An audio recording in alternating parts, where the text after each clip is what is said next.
Welcome back to Let's Talk Sports. I'm CJ Tully, and the Indiana Hoosiers are college football national champions. Let's talk about it. What a season it was for the Indiana Hoosiers. They finish a perfect season going 16-0. They win the Big Ten championship over a highly touted Ohio State team. They come out of the bye week looking fresh as ever, dominating over Alabama. They destroy Oregon in their second matchup, and then they were set to take on Miami in the college football national championship in Miami. Definitely a hard task here for Indiana, but they win this one 27-21.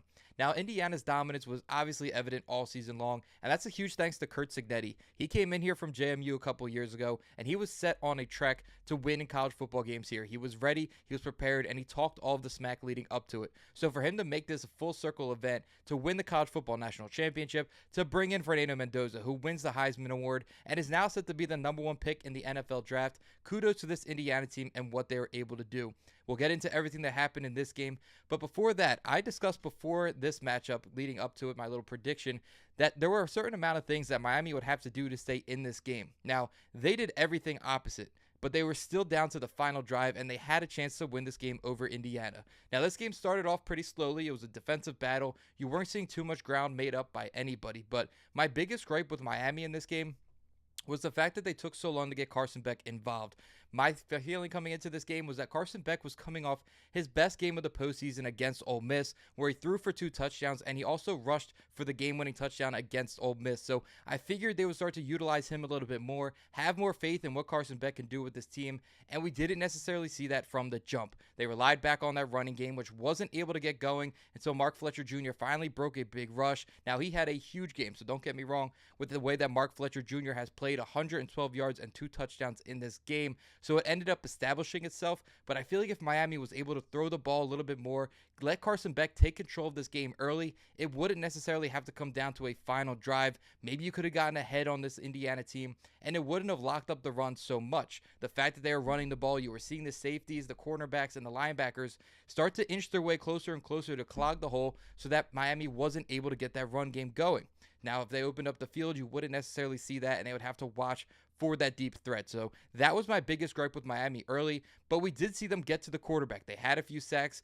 Fernando Mendoza was taking the hits early, and I loved that about this Miami team, how aggressive they can be. They were taking the big blows. They weren't getting penalized for it. So it was a great Miami defense early. Now, this started to let up as the holes were getting bigger here for this run game of Indiana, where we saw Roman Hemby and Kalen Black both go for 80 yards in this game, or nearly 80 yards in this game.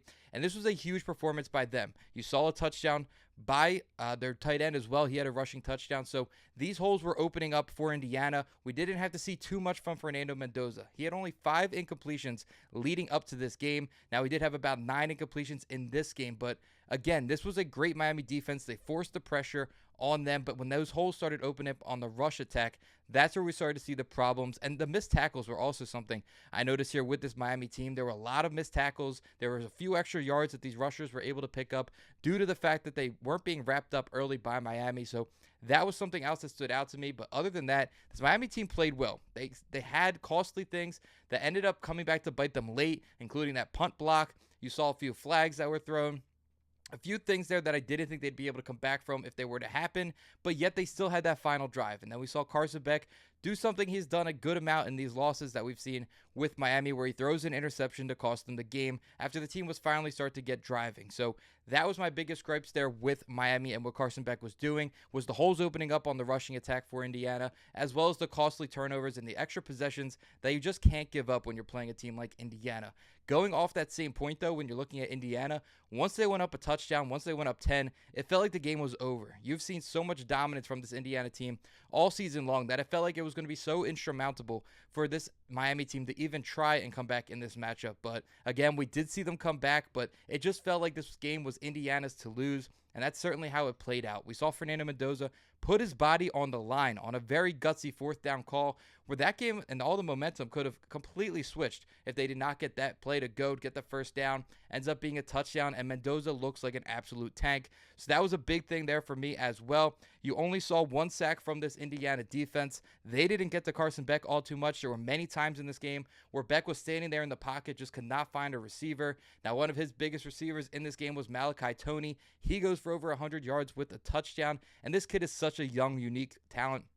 Very excited to see what we can see from him at Miami next year and years to come. Also curious to see what happens with the transfer portal if he is to stay in Miami all of his years there in college. But again, Malachi Tony, a great talent and somebody that was utilized well by Miami.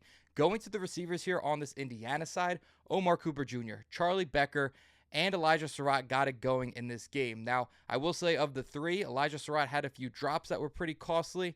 But other than that, I mean, Charlie Becker, I said coming into this game, was going to be a difference maker. I referred to him as the guy you bring out of the bullpen in a late game situation in the playoffs in baseball.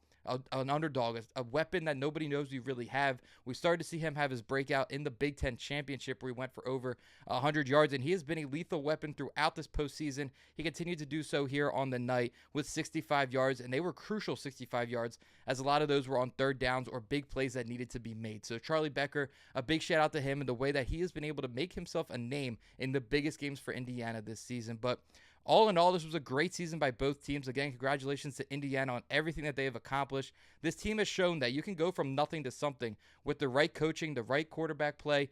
Everything, if it comes together, can truly accumulate in a championship. And that's a huge notch on the belt of Curt Cignetti, as a lot of people are going to be looking at him. You have Fernando Mendoza, who is set to be the #1 draft pick in the NFL. And then you look at this Miami side. They have some young talent that's going to be able to turn over, like I said, with Malachi Tony. But then you're going to have players like Carson Beck leaving. We'll see if he gets in the draft, what his stock can be there. But there's going to be a lot of turnover on that defense as well. So we'll see what Miami can be next year. I think they're definitely going to take a little bit of a step backward.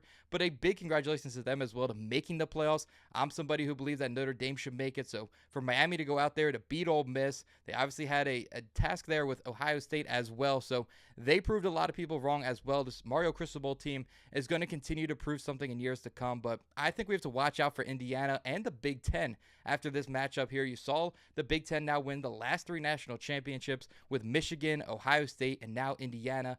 They might be overtaking the SEC as that powerhouse in college football. We will see what happens with that in years to come as well. But the fact that Miami had a chance here with all the mistakes, again, that's a big kudos to them. They should have never been in this game after all of that. But Indiana, just so dominant all season long. And it's a great way to wrap up this college football season. And I just want to thank you guys all for tuning into everything here this college football season. So my first season really covering it, did a lot of things, went to the college football game of Tulane and Temple, got to cover that for you guys. So much more to come next year. This is my final sign off here of college football this year. I'll do a few college football transfer portal videos and if any big news breaks. But thank you guys for tuning in all season long. Congratulations to the Hoosiers, and I'll see you guys next time.